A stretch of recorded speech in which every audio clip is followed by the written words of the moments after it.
아멘. 오늘 저는 나의 끝 예수의 시작이라는 제목으로 이 말씀을 함께 나누고자 합니다. 우리가 함께 읽었던 이 마태복음의 첫 장은 저에게 아주 좀 특별한 성경 말씀이라고 할 수 있습니다. 제가 초등학교 5학년 때 이제 여름성경학교에서 복음을 듣고 그래도 좀 무언가 예수님을 믿어야 되겠다라는 좀 생각을 가졌던 것 같습니다. 이제 그날 제 마음속에 한 가지 좀 결심이 있었는데 나도 한번 성경을 읽어봐야 되겠다라는 생각을 했습니다. 저희 집에는 성경책이 없었기 때문에 그날 여름성경학교를 마치고 제가 교회에 있는 성경책을 하나 가지고 갔어요. 그래서 성경책이 여러 종류가 있는데 그 중에 보니까 우리 교회도 보니까 약간 이거와 비슷하던데 여러분 기억나시나요? 이제 파란색인데 신약 성경과 시편만 있는 아주 작은 성경책을 하나 가지고 이제 집으로 갔습니다.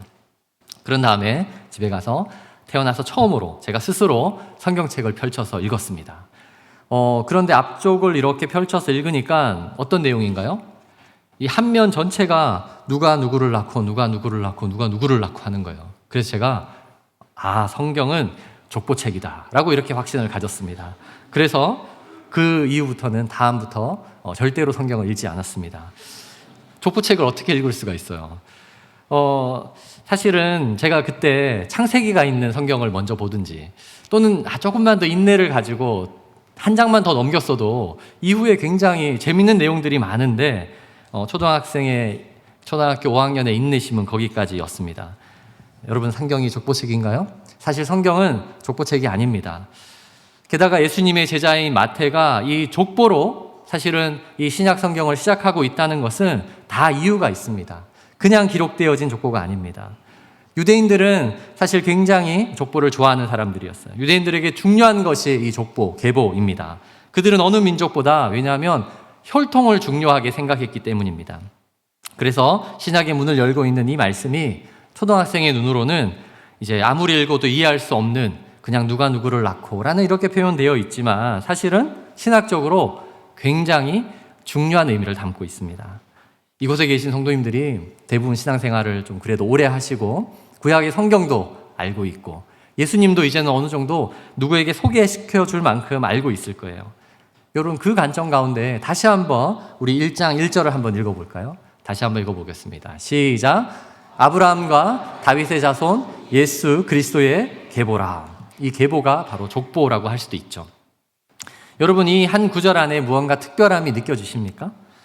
유대인들에게는 특별함이 느껴질 수밖에 없었어요. 왜냐하면 유대인들에게 가장 중요한 구약의 두 명을 선정하라면 누구일까요? 한 명은 자신들의 조상의 뿌리, 바로 시조라고 할 수 있는 아브라함. 그리고 또한 유대인들에게 가장 왕성한 국가를 이루었고 현재 그들이 가장 중요하게 생각하는 그 예루살렘 성을 짓고 그것을 도시로 만들고 또 하나님을 예배하는 성전을 이루기까지 아주 결정적인 역할을 한 가장 중요한 다윗. 사실 이 두 사람은 유대인들에게는 가장 중요한 사람이었습니다. 그 두 사람에 이어서 예수 그리스도가 나오고 있는 것입니다. 뿐만 아니라 이 1장 1절이 사실은 헬라어로 보면 우리의 성경은 아브라함과 다윗의 자손 이렇게 시작되지만 계보라는 이 게네시오스라는 사실 이 단어가 먼저 나와요. 근데 이 게네시오스는 마치 창세기의 제목, 창세기에 처음에 나오는 그 제목과도 동일한 단어예요. 창세기를 영어로는 우리가 제네시스라고 하잖아요.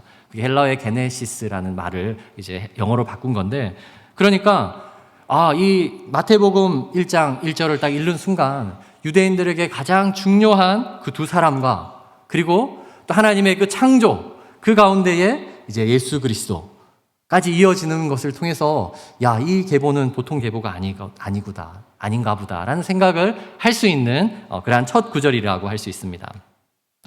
그런데 이어지는 내용을 통해서 사람들은 이상함을 많이 느끼게 될 것입니다. 왜냐하면 족보라는 것은 어떤 것이죠? 어떠한 유력한 집안에서 가장 유명하고 특별한 사람들만이 기록되어야 합니다. 그런데 성공한 사람 또는 자랑스러운 사람의 명단만 기록되어야 할 이 족보 안에 그렇지 않은 여러 사람들의 명단이 기록되고 있기 때문입니다. 오늘 저는 이 아브라함에서 시작되어서 예수 그리스도가 마무리되는 이 위대한 계보 안에 어떠한 특징이 있는지 그것을 사실 함께 나누고자 합니다. 신학적으로는 좀 어려울 수 있는데 지금 제가 동기부여를 잘 한 것 같습니다. 이곳에 있는 분들 그동안 이 말씀 보면서 도대체 이게 왜 있을까라고 생각했던 분들이 있다면 오늘 이 말씀에 좀 집중해서 우리가 함께 하나님의 말씀을 또 우리의 확신으로 갖기를 원합니다.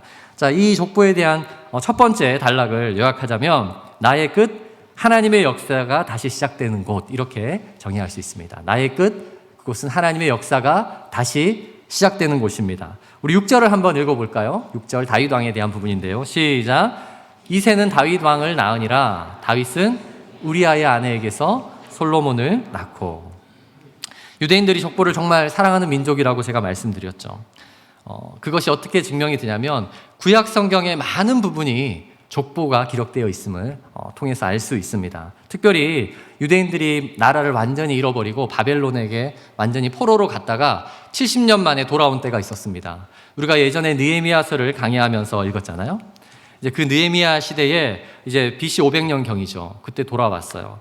그때 학자 에스라가 이제 자신들의 민족성을 다시 다듬고 또 다음 세대에게 자신들의 그 민족성을 잘 가르치기 위해서 사실 기록한 말씀이 역대상하거든요. 역대기의 말씀이에요. 근데 그 역대상은 1장부터 9장까지가 전부 다 족보로 되어 있습니다. 아담부터 시작해서 그 9장까지 이르는 엄청나게 많은 양이 다 족보로 되어 있어요. 왜 그렇게 했을까요? 그 족보를 통해서 이스라엘 백성은 하나님께서 보호하고 계신다. 하나님께서 지금까지 이끌어 주셨다. 그 역사를 통해서 하나님께서 영광 받으시고 또한 지금은 비록 나라가 약하지만 어떻게 될 것을 기대했을까요? 이제 하나님께서 우리를 통해서 더 나은 나라, 그리고 저 악한 나라들을 다 물리치실 것이라는 소망을 갖게 한 것이 구약의 어떤 족보의 사용법이라고 할 수 있습니다. 그런데 예수님의 이 제자 마태가 기록한 이 복음서는 완전 다른 방식입니다. 이스라엘의 역사상 가장 중요했던 그 위대했던 두 명의 왕은 소개하고 있지만, 두 사람은 소개하고 있지만, 그래서 그것을 통해서 유대인의 관심을 끌기에는 충분했지만, 그러나 이 위대한 이스라엘 민족의 어떤 기대에 찬물을 끼얹는 듯한 그러한 방식으로 이 족보에 사람들이 기록되어 있습니다. 2절에서 6절 사이에 4명의 여성이 등장합니다. 여러분, 여성의 등장으로 사실 이 족보의 위대함은 무너졌습니다. 3절에는 누가 등장하죠? 다말이라는 여성이 등장해요. 다말이 어떤 사람인가요? 메시아의 탄생의 계보를 이어가는 유다라는 아주 유다 지파 중요한 사람이죠. 그 유다의 며느리였어요. 유다가 그 며느리를 통해서 지금 아들을 낳았어요. 우리가 나중에 또 배울 수도 있겠지만, 그 얼마나 잘못된 관계를 통해서 그 아들이 태어났는지 사실은 소개하고 있는 것입니다. 그리고 5절에는 라합이 등장합니다. 라합은 이방인이죠. 심지어 직업이 뭐죠? 기생. 이방인의 기생이었습니다. 5절에 나타난 다른 한 여인 룻도 사실은 이방 여인입니다. 그리고 6절에는 우리아의 아내, 사실은 이렇게 4명의 여성이 등장합니다. 여러분, 현재에도 유대인들이 순수 혈통의 어떤 유대성을 굉장히 중요하게 생각을 해요. 유대인들은 흔히 우리가 모계사회라고 얘기를 하는데, 그 혈통을 지키기 위해서 중요한 것은 어머니입니다. 그래서 만약에 아빠는 유대인이었는데 아내를 이방인인과 결혼하잖아요. 그러면 그 자녀는 유대인이 아닙니다. 그런데 엄마는 유대인이에요. 근데 아빠는 다른 이방인이라고 하더라도 그 엄마가 유대인인 그곳에서 태어난 자녀는 순수 혈통을 가진 유대인으로 인정을 받습니다. 그렇다면 성경이 지금 이방인으로 기록되어진 이 2명만으로도 어떻게 됩니까? 사실 이 유대인의 순수 혈통, 이것은 이미 끝난 것이죠. 더 놀라운 것은 유대인에게 가장 중요한 왕이 누구라고 그랬죠? 다윗 왕이었어요. 이 다윗 왕에 대한 설명이 사실은 이렇게 표현되고 있습니다. 6절에 보면 다윗은 우리아의 아내에게서 솔로몬을 낳고, 우리아의 아내 이름이 뭐죠? 밧세바라는 이름이 있었습니다. 그런데 왜 밧세바에게서 솔로몬을 낳고라고 하지 않고 지금 우리아의 아내에게서, 우리아는 누구입니까? 다윗을 가장 충성스럽게 따르던 다윗의 부하가 아니던가요? 다윗을 열심히 따랐고 또 그가 충성되게 다윗을 섬겼던 자예요. 근데 어느 날 다윗이 그 우리아의 아내 밧세바를 보고 정욕이 올라서 어떻게 합니까? 결국은 하룻밤을 지내고, 그리고 그 우리아를 결국은 죽이기까지 합니다. 사실 성경은 지금 그것을 나타내는 거예요. 다윗은 밧세바에게서 솔로몬을 낳고 이렇게 하지 않고 우리아의 아내, 이것이 무슨 표현인가요? 그가 자신의 가장 충성된 부하를 죽이고 그 아내로부터 솔로몬을 낳았다라는 것을 표현하고 있는 것이죠. 이쯤 되면 우리가 생각해 볼 수 있습니다. 도대체 이 족보의 정처가 뭐지? 이 족보를 대충 살펴보면 그냥 형식적인 족보인 것 같은데 하나님의 약속된 메시아가 이 땅에 이러한 왕족을 통해서 오는 것을 설명하는 듯 했지만 자세히 보면 결국 유대인들이 그토록 자랑스럽게 여기던 그 왕들과 그 모든 조상들도 결국은 하나님께서 허락하시는 메시아를 필요로 하는 연약한 존재임을 증명하는 그러한 족보라고 할 수 있습니다. 그래서 이 족보를 통해서 우리가 확신할 수 있는 게 되는 게 무엇인가요? 인간의 역사는 인간 스스로가 지켜나갈 수 없다는 거예요. 아무리 위대한 사람이 잘 교육을 해서 그 사람을 잘 자녀를 낳고 한다 할지라도 어떻게 돼요? 그것을 우리가 유지해 나갈 수 없다라는 것을 증명하는 족보입니다. 또 하나, 그 연약한 사람이 다시 회복되고 다시 일으키시는 분은 하나님이라는 사실을 증명하는 거예요. 다윗이 역사적으로 가장 위대한 왕, 그렇게 불려지는 이유가 무엇인가요? 그가 비록 또 한 여인을 취하기 위해서 자신을 부하를 죽이고 말았지만 그러나 어떻게 됩니까? 그에게서 태어난 한 아들이 있었죠. 얼마 못 되어서 죽었습니다. 그러나 거기서 이스라엘 역사는 끝날 수 있었지만 하나님은 그를 다시 회복시켰어요. 어떻게 해요? 다윗이 회개하는 가운데에 회개의 자리에서 그를 다시 일으킵니다. 그리고 다윗을 통해서 예수 그리스도의 이 위대한 족보가 이어지게 한 것입니다. 그것이 바로 인간의 연약함을 뒤로하고 하나님께서 다시 일으키시는 놀라운 하나님의 은혜, 그리고 다윗과 그 조상들이 잘해서가 아니라 하나님께서 그들을 실패의 자리에서 다시 일으키신 그 회복의 역사가 기록된 것이 바로 이 족보인 것입니다. 그래서 성경학자들은 이 마태복음의 족보를 은혜의 족보라고 말합니다. 뭐라 그런다고요? 은혜의 족보라고 말합니다. 여러분, 더 놀라운 사실은 우리 모두는 이러한 하나님의 놀라운 은혜의 족보를 이어가는 자들이 될 것입니다. 우리가 언젠가 저 천국에 가면 우리 모두의 이름이 생명책에 기록되어 있을 거예요. 우리의 이름이 생명책에 기록된 이유가 무엇일까요? 나는 실패하지 않았다. 나는 끝까지 믿음을 지켰다. 이것이 아닙니다. 내가 실패하는 그 자리에서 하나님께서 다시 일으켜주셨기 때문입니다. 내가 실패하는 그곳에서 실패하고 끝나지 않도록 다시 하나님의 크신 은혜가 우리를 회복하게 하신 것입니다. 그래서 나의 끝을 보는 그 자리가 오히려 하나님의 역사가 다시 시작되는 것입니다. 그 가운데 우리의 이름은 계속해서 이 은혜의 족보를 이어나가게 될 것입니다. 아멘. 유교 집안의 장남이셨던 저희 아버지께서 어느 날 저를 이렇게 불렀어요. 그러더니 너는 남씨 집안이 얼마나 위대한지 알아야 돼. 이렇게 얘기를 하시더라고요. 남씨가 사실은 사람이 많지 않잖아요. 네. 그런데 이제 아버지가 그런 얘기를 했어요. 우리는 족보가 있는 집안이야. 그러면서 이 족보책을 이렇게 어디서 사오셨어요.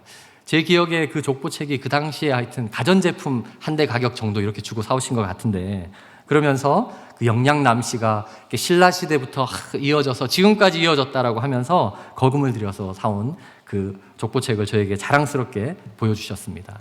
이게 몇 권으로 되어 있는데 그 마지막 권 안에 저희 아버지 이름이 딱 적혀 있는데 저희 할아버지 이름이 적혀 있고, 그런데 그 족보에는 저희 할머니, 저희 어머니, 저희 누나들 이름은 안 적혀 있어요.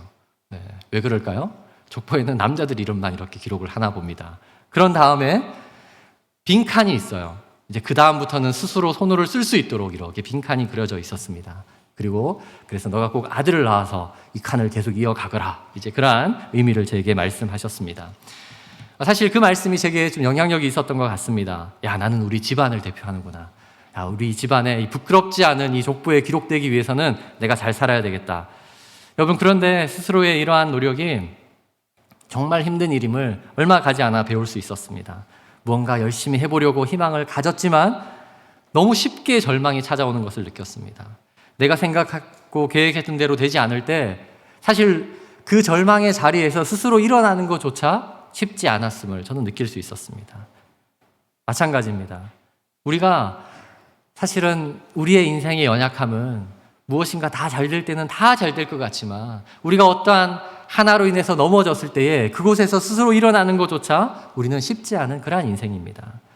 그러나 하나님께 맡겨드린 인생이 될 때에 그 절망의 자리는 그곳에서 끝나지 않습니다. 그 자리는 다시 하나님이 우리를 회복하시는 자리가 되기 때문입니다. 그래서 나의 끝은 하나님의 역사가 다시 시작되는 곳입니다. 우리 모든 노력의 수포가 돌아가고 다시 일어날 힘이 없는 분이 있다면 이제 그 나의 끝에서 하나님의 역사가 시작될 수 있겠다라는 그러한 희망을 갖기를 바랍니다. 그것이 바로 이 족보를 통해서 우리가 알 수 있는 하나님께서 우리에게 주시는 말씀입니다. 아멘. 네. 두 번째로 또한 이 족보의 내용을 우리가 또 설명을 드리고 싶습니다. 두 번째는요, 나의 끝, 예수 그리스도의 역사가 새롭게 시작되는 곳입니다. 나의 끝은 무엇이라고요? 예수 그리스도의 역사가 새롭게 시작되는 곳입니다. 우리 1장 17절을 같이 한번 읽어보겠습니다. 마지막 구절인데요. 1장 17절 시작. 그런즉 모든 대수가 아브라함부터 다윗까지 14대요. 다윗부터 바벨론으로 사로잡혀 갈 때까지 14대요. 바벨론으로 사로잡혀 간 후부터 그리스도까지 14대더라. 이 마태복음의 족보를 보면 또 다른 특징이 있는데 이것은 17절에 이렇게 요약했던 것처럼 3개의 단락으로 나누었다는 거예요. 아브라함부터 다윗까지, 다윗에서 바벨론 포로기까지, 그리고 포로에서 돌아와서부터 그리스도까지. 사실 그리고 이것을 14대라고 각각 얘기를 하고 있지만 실제로 다 카운트를 해보면 14대보다 더 많아야 돼요. 자, 그러면 의도적으로 지금 이것은 무엇을 의도하는 것일까요?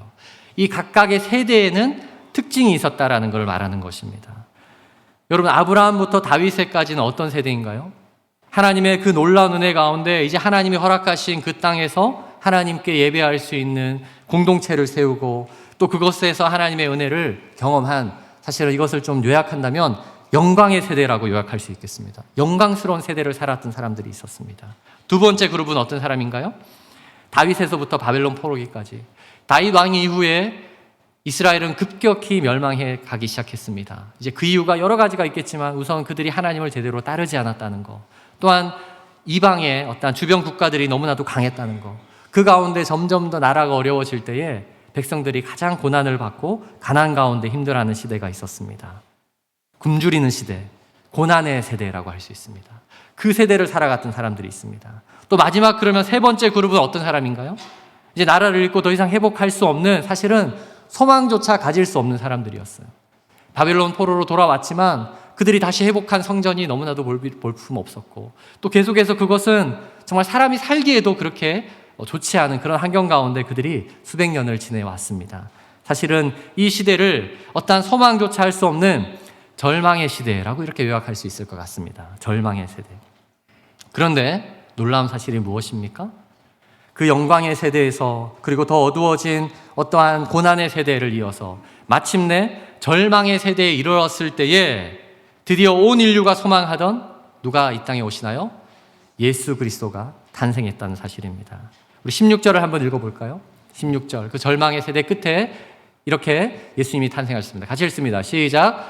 야곱은 마리아의 남편 요셉을 낳았으니 마리아에게서 그리스도라 칭하는 예수가 나시니라.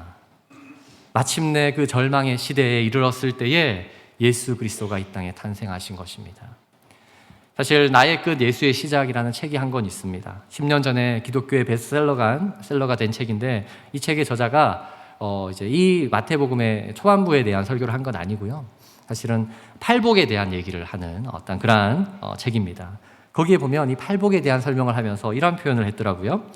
심령이 파산한 자는 복이 있나니. 네. 심령이 가난한 자는, 이러니까 잘 안 와닿다는 거예요. 오히려 그 구절은 심령이 파산한 자, 이렇게 얘기를 해야 된다는 거예요. 그러면서 덧붙여서 이런 얘기를 했어요. 하나님의 나라는 당신의 통장 잔고가 0이 될 때 시작된다. 네. 하나님의 나라는 당신의 통장 잔고가 조금이라도 있으면 그냥 해결하면 되니까요, 그걸로. 그러나 완전한 하나님의 나라는 당신이 아무것도 의지할 수 없는 그 순간 완전하게 임하게 된다라는 그 메시지가 있었습니다. 제가 그 내용을 보는데 너무나도 와닿았어요. 맞다라는 생각을 했습니다. 하나님의 놀라운 역사가 혹시 우리 가운데 일어나지 않는다면 우리가 여전히 의지할 수 있는 어떤 소망이 있기 때문일 수도 있습니다. 그러나 그 소망을 절망으로 그냥 생각해야 됩니다. 하나님 그 소망, 그것을 더 이상 붙잡지 않겠습니다. 왜냐하면 그 절망의 순간에 예수 그리스도를 통해서, 예수 그리스도만을 통해서 하나님께서 우리를 다시 회복하게 하실 것입니다. 예수님만을 통해서 회복되어지는 그 인생이 가장 복되고 그것이 진정한 복음을 아는 자들입니다.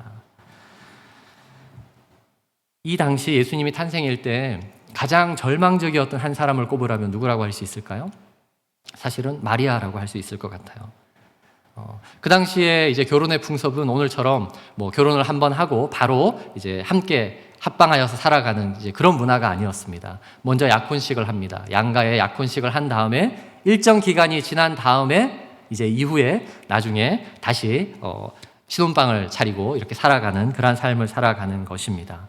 이제 약혼식을 끝낸 마리아에게 갑자기 천사가 나타났습니다. 그리고 뭐라고 말했죠?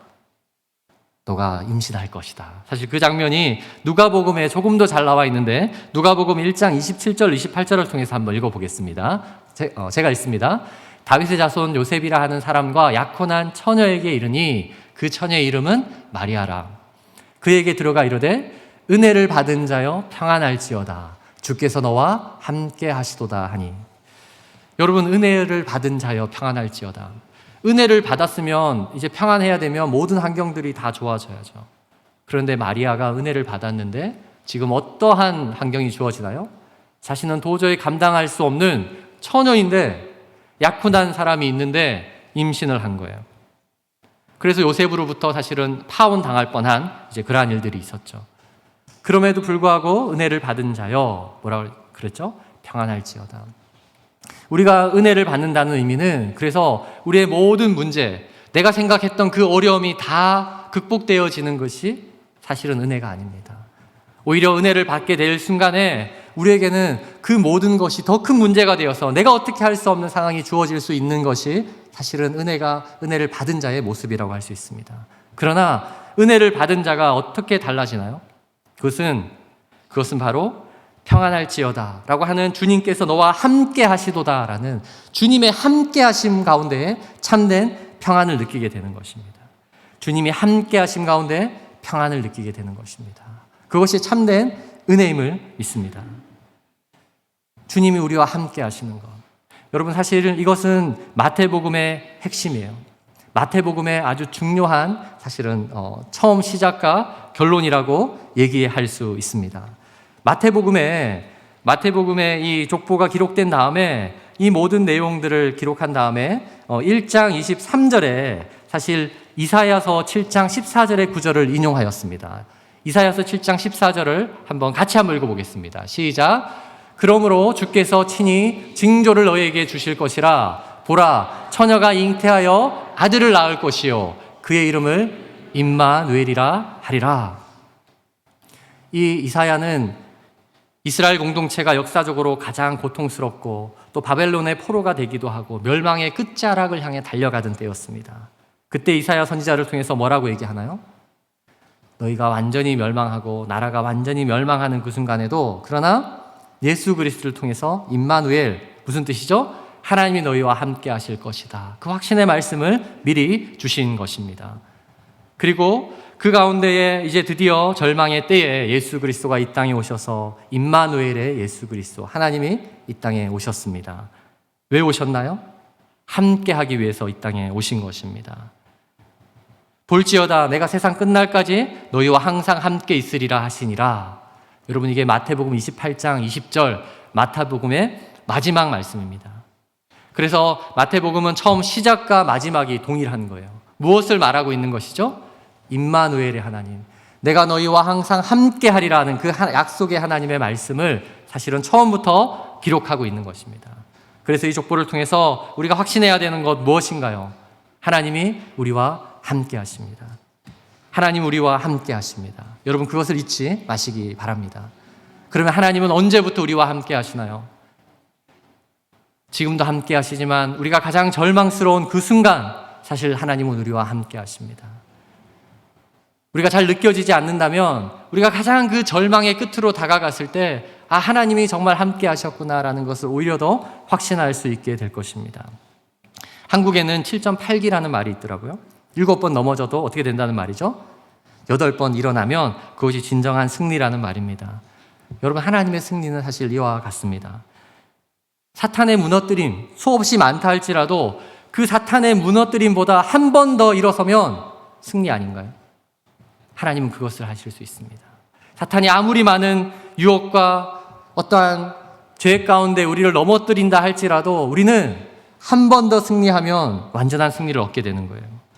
그래서 우리 인생의 마지막에 우리가 이렇게 고백할 것입니다. 우리는 하나님께서 한 번 더 승리하게 하셔서 내가 천국에 이르렀다고 고백할 것입니다.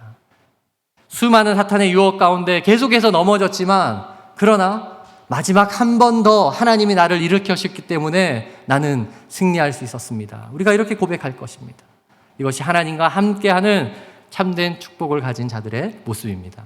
이것이 예수 그리스도를 통해서 하나님 우리와 함께 하심을 확신하는 자들을 통해서 우리에게 주어지는 완전한 승리임을 여러분 믿으시기 바랍니다.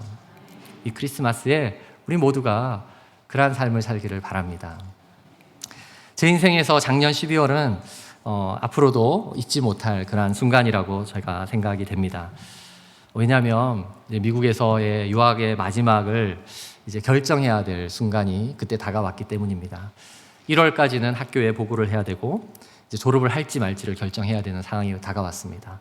이대로 가면 5월 달에 졸업식을 해야 되는데 졸업식을 하면 한국으로 나와야 하고 5월 달에 졸업식은 하는데 한국으로 나왔을 때 갈 곳이 없으면 어떡하지? 이런 걱정들이 막 몰려오기 시작했습니다. 저 혼자라면 결정이 쉬웠을 것 같아요.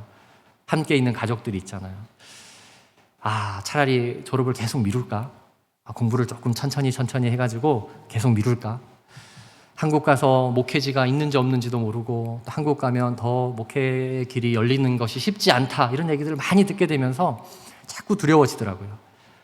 그러면서 그래도 미국에 있으면 도넛 가게 하면서 이제 가족들 먹여 살릴 수 있고 또 이곳에 있으면 우리 자녀들, 아이들 공부 잘 시킬 수 있고 그러면 되지 않을까? 이제 그 마음 가운데 그러나 하나님의 부르심은 그거 아닌데 라고 이 생각을 할 때에 사실 거의 한 2주 정도 거의 잠을 제가 이룰 수 없는 약간 불면증이라는 것을 인생에 몇 번 있긴 했지만 겪는 그러한 시간들을 가졌습니다.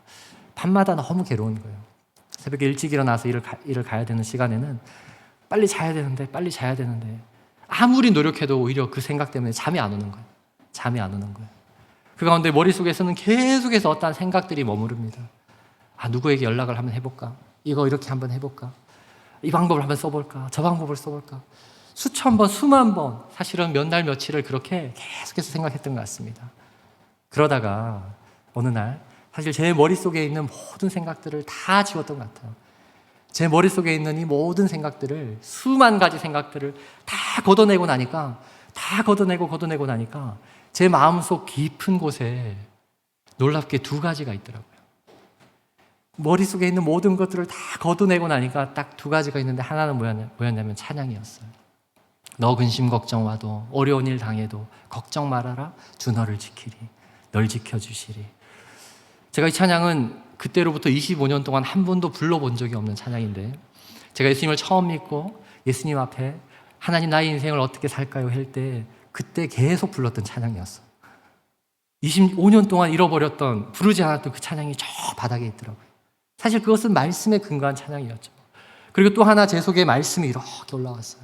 아무것도 염려하지 말고 다만 모든 일에 기도와 간구로 너희 구할 것을 감사함으로 하나님께 아뢰라. 그리하면 모든 지각에 뛰어난 하나님의 평강이 그리스도 예수 안에서 너희 마음과 생각을 지키시리라. 이 말씀이 제 속에 이렇게 올라올 때 너무나도 기뻤습니다. 이제 됐다. 내가 머리로 생각했던 그 모든 것들은 분명히 이루어질 수도 없고 소망으로 내가 붙잡을 수도 없는 것인데 하나님의 말씀이 있으니까 모든 지각에 뛰어난 하나님의 평강이 그리스도 예수 안에서 마음과 생각을 지키시리라. 그러면서 용기가 나더라고요. 그래 가자. 이 신학교를 지난 100년 동안 하나님께서 만드셨고 이 신학교 안에서 수많은 사람들이 졸업을 했을 때 하나님이 다 사용하셨는데 졸업하고 하나님께서 인도하시는 그 길로 가자. 그래서 그 다음 날부터 제가 불면증이 사라지고 열심히 공부를 잘 마무리하고 5월에 졸업할 수 있었습니다. 그리고 하나님께서 이곳으로 저를 온전히 인도하셨습니다. 우리 가운데 이러한 현재 어떠한 상황이 좋지 않다고 또 어떠한 고민과 걱정 가운데에 남모르게 밤잠을 설치는 분이 계신다면 그 끝에 조금 더 나아가십시오. 여러분이 붙잡으려고 하는 그것 다 내려놓고 그 끝에 무엇이 있나 보십시오. 그 끝에 하나님의 말씀이 있다면 이 땅에 말씀이 되어 육신 가운데 이 땅에 오신 예수 그리스도께서 그곳에 있다면 여러분은 절대로 망하지 않습니다. 여러분은 다시 일어설 수 있습니다. 그 반석을 딛고 다시 일어나는 저와 여러분이 되기를 소망합니다. 이 족보를 통해서 예수님의 제자 마태가 그토록 소개하고 싶었던 예수 그리스도, 여러분 예수 그리스도가 무슨 의미입니까? 바로 그리스도는 메시아입니다. 메시아가 무슨 뜻이죠? 기름을 부음 받은 자, 하나님께서 기름 부음 받은 자입니다. 구약에 보면 하나님이 기름 부음 받은 자들은 세 명이었어요. 왕, 선지자, 제사장이었습니다. 이 땅에 메시아로 오신 예수님은 바로 우리의 왕이 되십니다. 우리의 왕이 무슨 뜻입니까? 우리 인생의 주인이라는 말입니다. 왕이 명령하는 대로 우리가 따라가는 그 삶을 살아간다는 의미입니다. 선지자, 하나님의 말씀을 바르게 분별하여서 우리가 어떠한 것을 진리로 붙잡고 살아가야 되는지 알게 하시는 자, 선지자입니다. 그분이 바로 예수 그리스도라는 의미입니다. 마지막 제사장은 무엇인가요? 하나님께 우리는 감히 예배 드릴 수 없는 자지만 하나님을 만날 수 있도록 예배로 인도하는 그 선지자, 그 제사장, 그분이 바로 우리 안에 계신 대제사장 예수 그리스도임을 믿으시기 바랍니다. 우리는 이제 부족함이 없어요. 다른 왕이 필요가 없습니다. 다른 말씀을 잘 전하는 선지자 필요 없습니다. 다른 예배를 잘 인도하는 제사장 필요가 없어요. 왜요? 우리 안에 예수 그리스도께서 이 모든 것을 해결하시는 분으로 우리와 함께하기 때문입니다. 우리 오늘 예배 가운데도 우리가 이것을 함께 고백하고 뿐만 아니라 이 성탄의 날에 우리가 이것을 함께 고백하고 기뻐하는, 그래서 참된 우리의 인생을 온전히 이끄실 예수 그리스도, 이 시대 절망 가운데도 우리를 온전히 이끄실 예수 그리스도, 그분을 함께 고백하고 기쁨으로 찬양하는 우리 모든 성도들과 교회가 되기를 주의 이름으로 축원합니다. 헬렌 켈러가 마지막으로 이러한 명언을 남겼습니다. 스크린을 보여주시면, 왕 가운데 그 조상이 노예였던 사람이 한 명도 없는 왕은 없고, 노예 가운데 그 조상이 왕이었던 사람이 한 명도 없는 노예는 없는 법이다. 참 그렇습니다. 우리의 인생이 그토록 그렇게 자랑할 만한 것이 못됨을 얘기하는 것입니다. 그렇다고 그저 낭만하고 좌절하는 것은 더욱 답이 아닙니다. 왜냐하면 우리에게는 왕 대신 예수 그리스도가 있기 때문입니다. 영원한 생명이 되신 예수 그리스도께서 바로 우리와 함께 하십니다. 지금도 우리와 함께 하십니다. 아멘. 우리가 그 함께 하심을 우리가 확신하면서 오늘 이 찬양으로 고백하면 좋겠습니다. 우리 예배를 시작하면서 불렀던 찬양의 고백이죠. 왜 슬퍼하느냐, 왜 걱정하느냐. 예전에 참 많이 불렀던 찬양입니다. 이 찬양 참 슬퍼하고 걱정하면서 많이 불렀는데 결국 하나님께서 기쁨으로 회복해 주신 것 같습니다. 우리가 이 찬양 고백하면서 하나님 더 이상 슬퍼하지 않겠습니다. 주저하지 않겠습니다. 다시 일어서겠습니다. 하나님께서 일어서게 하시는 예수 그리스도를 붙잡고 일어서는 우리가 되겠습니다 라는 고백으로 이 찬양 함께 우리가 고백합니다.